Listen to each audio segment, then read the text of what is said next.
Officer, get on the ground now! Drop whatever's in your hands! Officers, this is my backyard. If you cross the lock gate, you are trespassing. We're in hot pursuit. You fit the description. Means you were chasing someone. You're not out of breath. I'm asserting my Fourth Amendment rights. Last warning. On the ground or you're going to jail.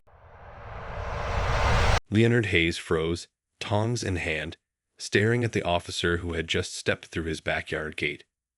He had been flipping thick steaks on the grill, enjoying a quiet Saturday afternoon with his wife, Monica, nearby. The sudden shouting shattered the calm. "Officer, this is my backyard," Leonard said calmly. "You are trespassing. Turn around and leave." "We're in hot pursuit. You fit the description," Officer Ryan Fields shouted, stepping closer. Leonard lowered the tongs but kept them in hand. He wasn't afraid.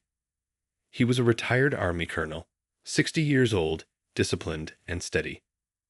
His posture was upright, his voice measured. Fields had no idea he was standing in front of someone trained to face chaos without panic.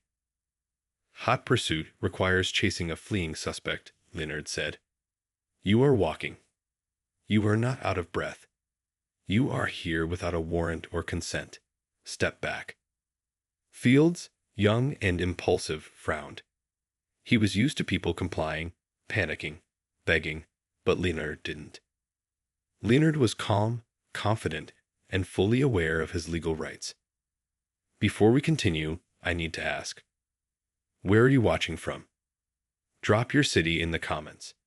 And if you care about justice and knowing your rights, hit the subscribe button. Trust me, you're going to want to see how this unfolds." Fields ignored the warning and stepped forward. His hand hovered near his holstered gun.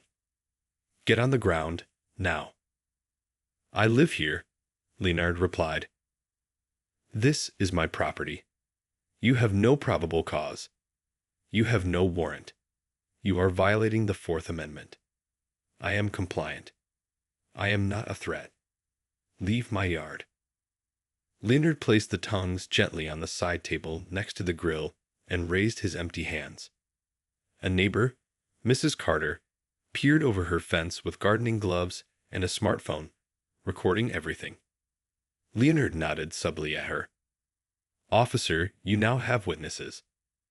"Every step past this gate is illegal," Leonard said, his tone calm but firm. "Turn around." Fields' face turned red. "I'm going to check the shed and the garage. There may be a suspect hiding." "You will do no such thing," Leonard said. "I do not consent to any searches. You are creating an emergency where none exists." Fields tried to step past Leonard. Leonard moved slightly to the side, maintaining balance. "Note the time, Mrs. Carter," he said, his voice steady. "It is 2:14 p.m., Officer Fields. Badge 507 has trespassed and assaulted a homeowner. I offer no resistance and assert my rights." Fields kicked the shed door, splintering wood across the patio, and shouted, "Police, come out." The shed was empty except for lawn equipment and storage bins. Leonard's eyes never left Fields. He remained calm, knowing that any move could be twisted, but silence and presence were his allies. Fields turned to the garage. The door was unlocked, and he stormed inside, overturning storage bins and looking under a 1969 Chevrolet Camaro. He slammed doors in frustration. Everything was pristine. Leonard's possessions, his life's work, his home, were violated. Monica Hayes stepped out. "Officer," she said, holding her phone. "This is my husband's property. You are arresting him without cause. Tell me why immediately, or I am calling the chief of police." Fields hesitated. "He obstructed justice," he barked. "Obstruction of what?" "Standing in your backyard while you destroy property." Leonard replied, calm, icy. Fields grabbed Leonard. "You're under arrest." Leonard allowed it, knowing resistance would only give Fields more justification. Mr. Dixon, a retired attorney neighbor, stepped onto his porch. "This is a clear violation of rights," he shouted, recording on his phone. The walk to the patrol car was tense. Leonard's steps were steady, head held high. Fields was tense, sweating, desperate to assert authority. Neighbors recorded every moment. What should have been a barbecue was now a public spectacle. At the car, Fields frisked Leonard. "Do you have weapons?" "I have a pocket knife in my right front pocket and my wallet in the back left," Leonard said calmly. Fields found the wallet and froze at the Army ID. Leonard Hayes, retired Army colonel, now in handcuffs for defending his home. The drive to the precinct was silent. Leonard didn't speak, knowing that any words could be twisted against him. Fields tried, frustrated. "You shouldn't have interfered." "Let me check the shed." None of this would have happened. Leonard stayed silent. He planned his legal strategy even in the patrol car. He knew every law, every right he had, and he had witnesses and video evidence. Fields' words were meaningless. Silence was stronger. When they arrived, Sergeant Franklin, a 52-year-old veteran officer, immediately recognized Leonard. "Colonel Hayes?" he asked.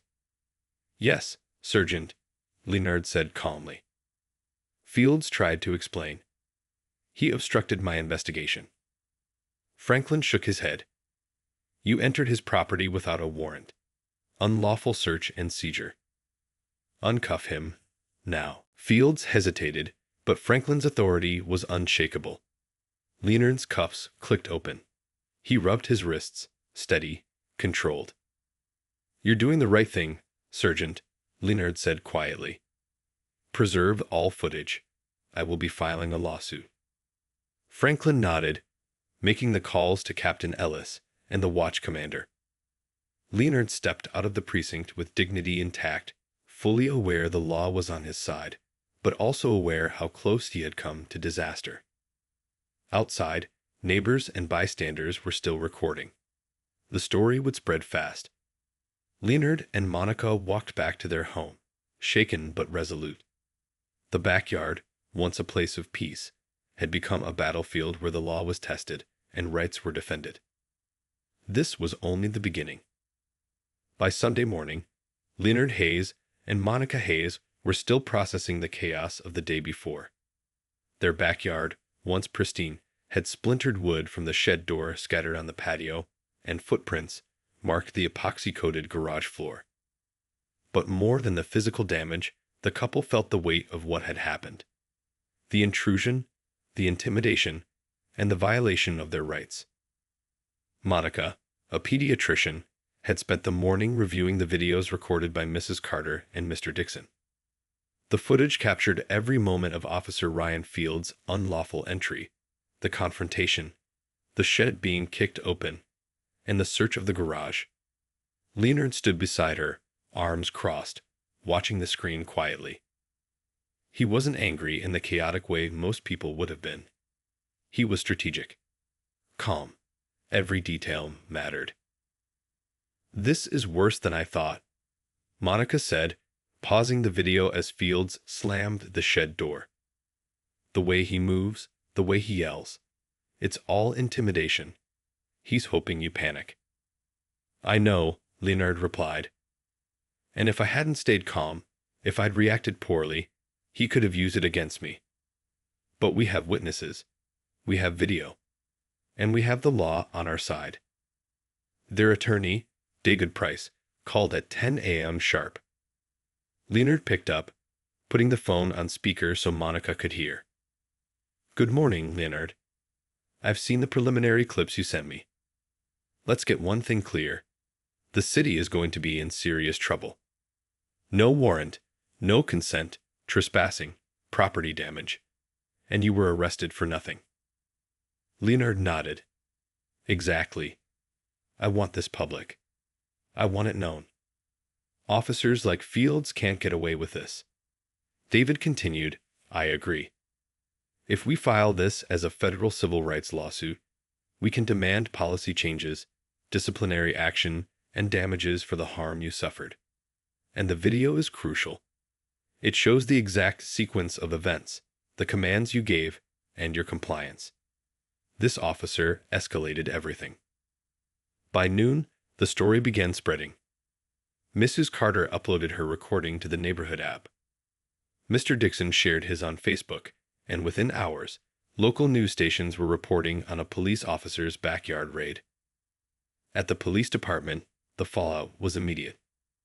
Captain Ellis, the watch commander, called an emergency meeting with the chief of police and the city attorney, Sarah Jenkins. The bodycam footage had been reviewed, and the reaction was grim. "This is indefensible," Jenkins said flatly, pausing the video on the screen. Field's boots stomped across the Hayes lawn, his voice shouting, demanding compliance, and finally kicking the shed door open. No warrant, no probable cause, no consent. This officer violated everything we teach about proper procedure. Captain Ellis leaned back in his chair. He wasn't in hot pursuit. You can see it. He's walking, not running. The report was 3 blocks away. There's no emergency, no chase. This was a fishing expedition. Jenkins nodded. If we go to trial, this could cost millions in punitive damages. The video shows a calm homeowner being treated like a suspect. He was compliant. Officer Fields escalated the situation at every turn. At the precinct, Fields sat in the break room, stunned. He had been placed on administrative leave pending the investigation.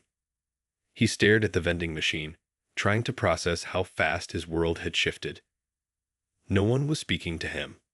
The captain walked in and sat opposite him, voice low but cutting. "In my 20 years, I've never seen a violation like this," Ellis said. "You entered a fenced yard, ignored posted signs, destroyed property, and arrested a retired colonel. Do you understand what you did?"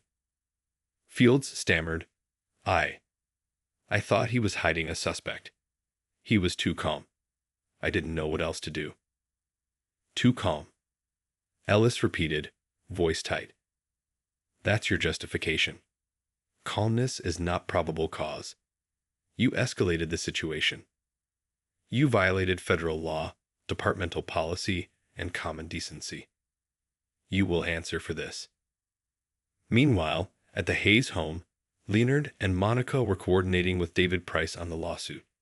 They decided to file on Monday morning, seeking damages, public acknowledgement of wrongdoing, and changes in police training to prevent future incidents.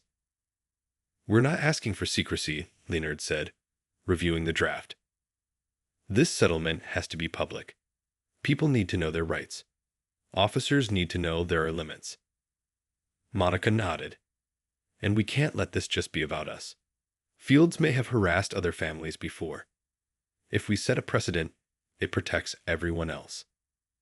By the time Monday morning arrived, the lawsuit, Hayes v. City of Atlanta, had been filed. The document was precise, damning, and thorough. It outlined unlawful entry, illegal search and seizure, false arrest, property damage, and violation of civil rights. It also cited Fields' previous minor complaints, showing a pattern of misconduct that had gone uncorrected.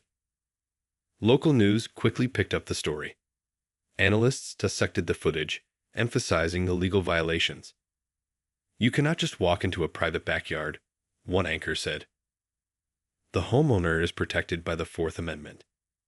This officer had no warrant, no probable cause, and no consent. He broke the law."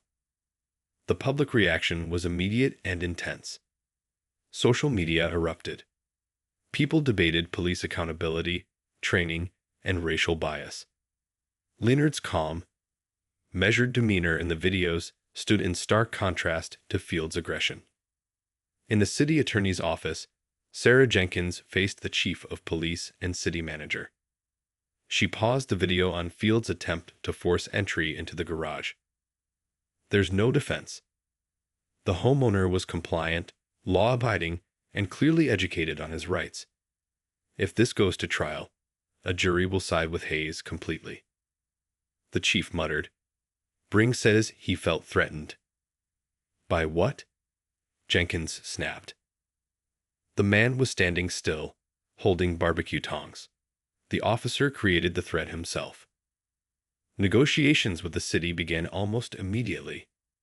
The Hayes legal team demanded not just monetary compensation, but public acknowledgement of wrongdoing and mandatory officer training on curtilage and warrantless entries. Field's career crumbled fast. By the time the settlement talks concluded, he was fired. The union did not contest it. The evidence, including multiple videos, was too strong to defend. 6 months later, Leonard and Monica stood in their backyard. The gate had been repaired, the shed door replaced, and the garden restored.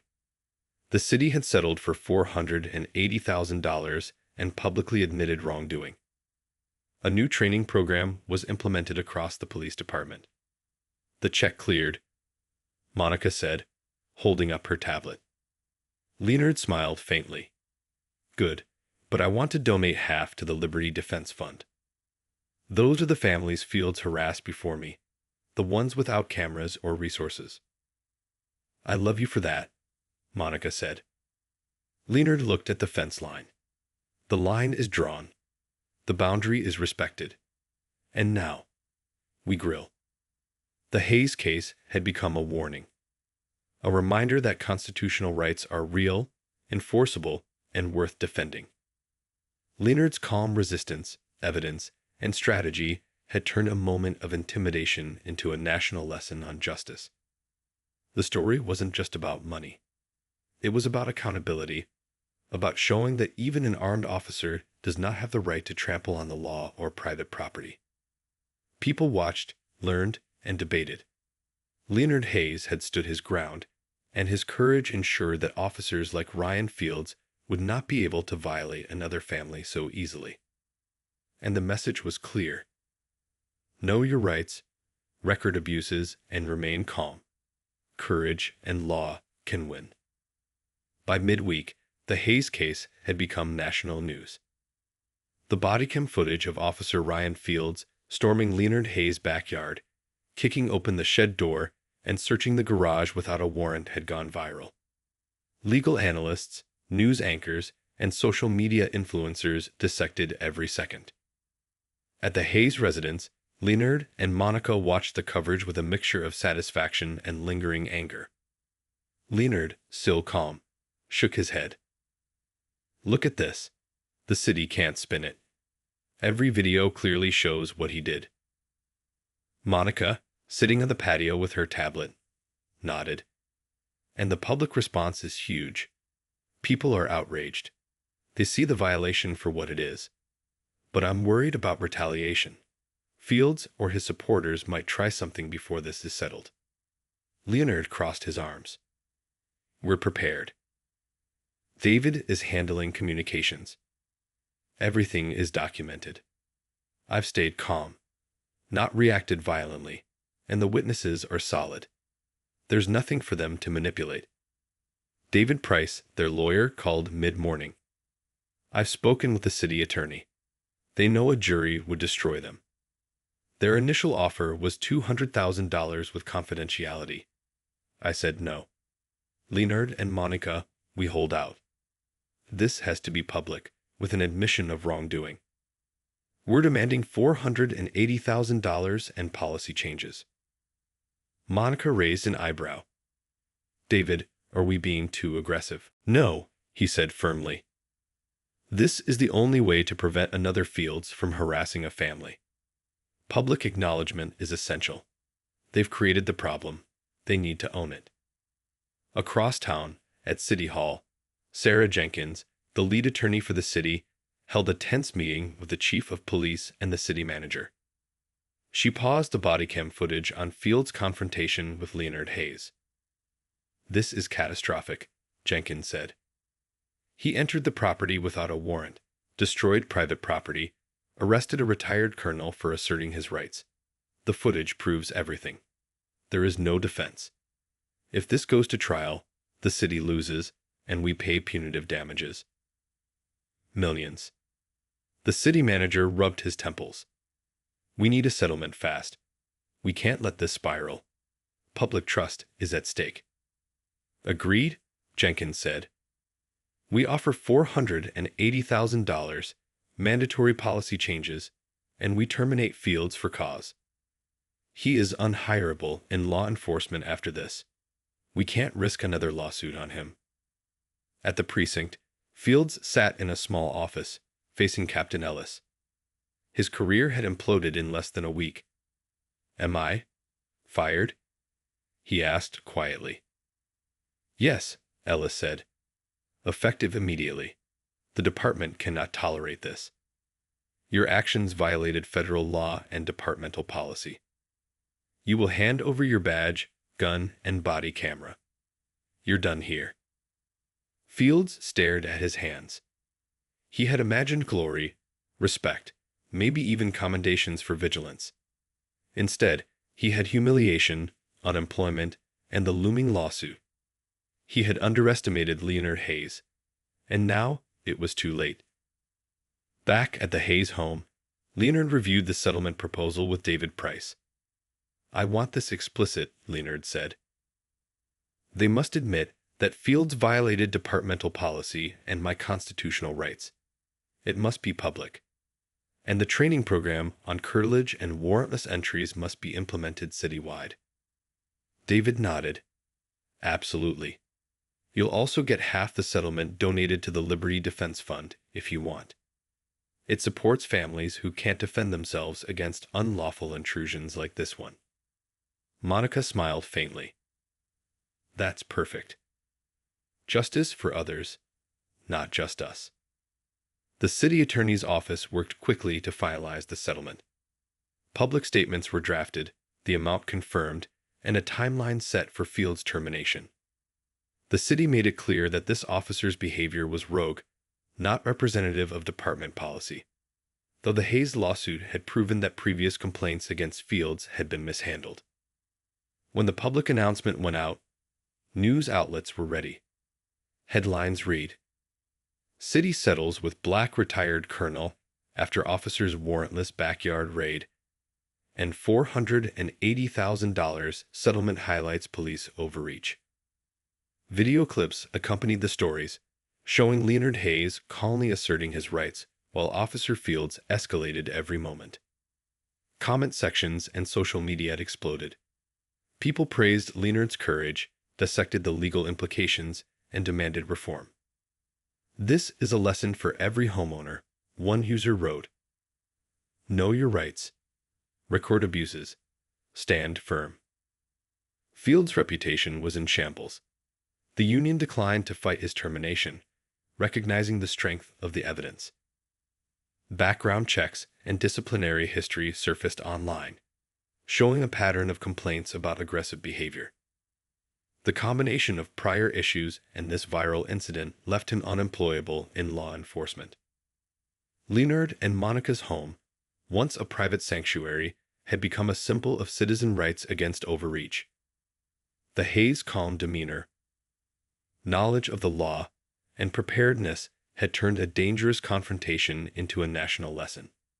They were careful, however, not to become complacent. David Price reminded them, even though the settlement is nearly complete, the fight isn't over until it's signed, public, and the training changes are implemented. The city must follow through. Otherwise, we continue litigation. By the end of the week, the city confirmed everything. Fields was terminated, the $480,000 settlement was approved, and the policy changes were scheduled.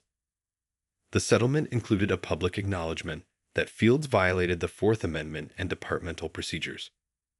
Officers citywide would now undergo mandatory training on curtilage, warrantless entries, and proper engagement with homeowners.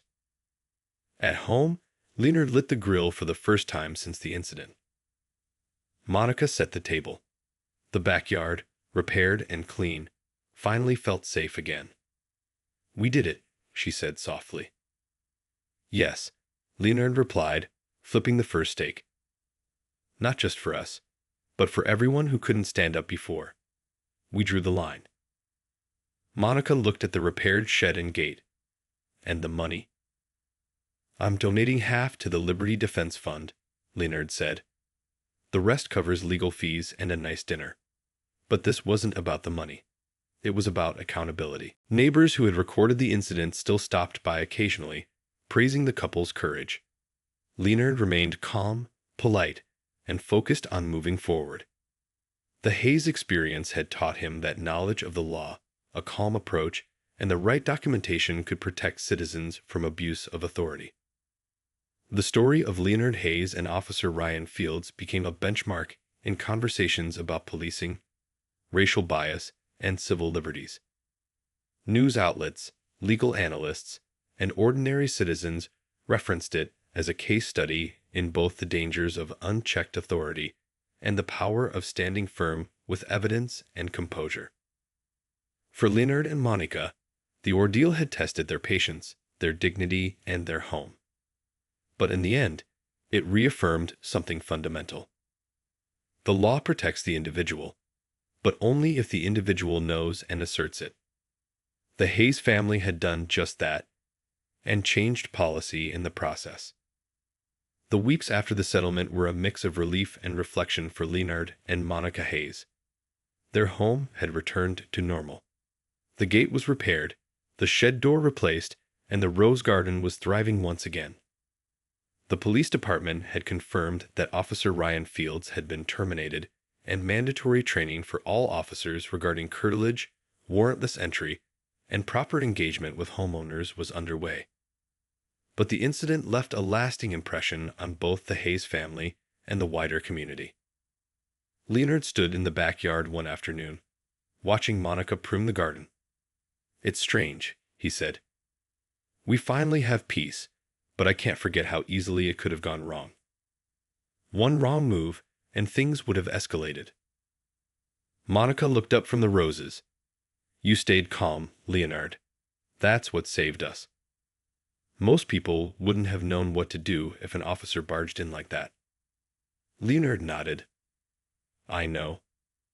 Knowledge of the law, staying calm, documenting everything. It made the difference.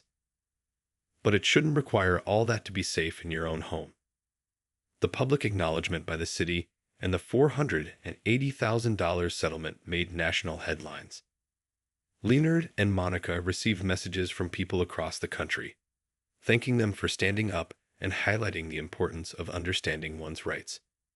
Some messages were from families who had experienced harassment or unlawful searches, but had no evidence to protect themselves. David Price visited them to finalize the donation to the Liberty Defense Fund. "Half of the settlement is going to help people who can't fight back like you did," he said. "They'll get legal assistance, advice, and support if they face officers abusing their authority." Leonard smiled faintly. "It feels right. We have to help others. Fields might have harassed families before us. This way, they have protection and resources." Monica added, "And this isn't just about the money. It's about creating a precedent. Officers now know that the law applies to everyone, and that you can't just enter someone's property without a warrant or consent." Inside the house, Leonard and Monica watched the news clips showing the Bodycam footage. Each replay reminded them how tense and dangerous that afternoon had been. The calmness Leonard had maintained was praised repeatedly in legal blogs and national news stories. Analysts dissected the incident, emphasizing that Fields had violated both departmental policy and constitutional law. The couple received a call from a local advocacy group wanting Leonard to speak at community events about civil rights, policing, and self-protection at home. Leonard considered it carefully. "I don't want to become a media figure," he said. "But if speaking out helps others, then I'll do it. People need to know their rights and how to protect themselves." Monica supported the idea. "You can teach calmness, legal knowledge, and preparation. That's how people stay safe. Not with weapons or confrontation, but with awareness and composure." Fields, meanwhile, attempted to appeal his termination, but the union had declined to fight. The combination of prior complaints, viral videos, and the Hayes lawsuit made him unemployable in law enforcement. His professional reputation was effectively destroyed, and the settlement ensured he faced consequences both legally and publicly. Leonard reflected on the wider implications. "We were lucky," he said one evening as he closed the grill. "I had military training, knowledge of the law, witnesses, and Monica by my side. Most people don't have all that.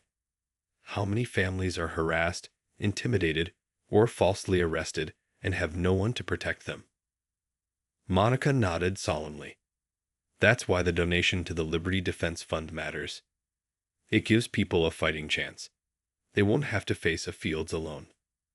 Over time, neighbors and friends continued to visit. They praised Leonard and Monica for standing up and protecting not only themselves, but setting an example for the community. Mrs. Carter and Mr. Dixon remained supportive, providing testimony if needed and helping to spread awareness. Leonard also considered the impact on the police department. "Mandatory training is good, but it's only the beginning," he told David Price.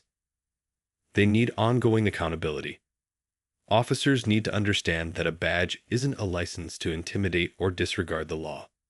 Otherwise, this could happen again to someone else." The Hayes family took care to restore their home fully. The shed door was replaced, the garage cleaned, and the garden replanted. The physical repairs were important, but the psychological restoration mattered even more. Leonard had regained his space, his dignity, and the assurance that his home was once again a safe place. Monica, meanwhile, ensured their children, though grown and living independently, were aware of the lessons. "Understanding your rights is crucial," she said. "It's not about fear. It's about knowing what you can do if someone in authority crosses the line. You never know when knowledge like this could save you or someone else." The settlement's publicity sparked discussions in the legal community, prompting cities nationwide to review policies on curtilage, warrantless entry, and police engagement with homeowners. Leonard Hayes' name became associated with practical, grounded civil rights activism. 6 months after the incident, Leonard stood in the backyard, cleaned grill in hand, the scent of fresh steaks in the air. Monica held a tablet, showing the email confirming the settlement had cleared. "The check is here," she said. Leonard smiled, feeling a sense of closure. "Good. Let's send half to the Liberty Defense Fund. The rest covers legal fees and a small dinner celebration. But the real victory is the precedent we've set." Monica nodded. "You've protected more than just this house. You've shown that knowledge, courage, and calm resolve can hold authority accountable." Leonard looked over the fence line where Fields had stood. The line had been drawn and boundaries restored. He inhaled deeply, feeling the peace he had fought to reclaim. He closed the grill lid. Time to finally enjoy a proper meal. The story of Leonard and Monica Hayes is a reminder that constitutional rights are real, enforceable, and worth defending. It highlights the power of calm composure, knowledge, and strategic action when facing abuse of authority. While the settlement provided financial restitution, the lessons were far more valuable: accountability, education, and empowerment for the broader community. For Leonard Hayes, the victory was personal and public. He had protected his home, his rights, and his family. He had held a rogue officer accountable and helped ensure future officers would face strict oversight. The incident had tested him, but his knowledge, dignity, and courage had triumphed. The Hayes family's story became a blueprint for citizens across the country. Know your rights, document abuses, stay calm, and demand accountability. It showed that justice is attainable, even against authority, when approached with preparation, evidence, and unwavering resolve. And as Leonard lit the grill one final time, he knew that in standing firm, he had not only reclaimed his backyard, but had set a standard for justice that would resonate far beyond his neighborhood.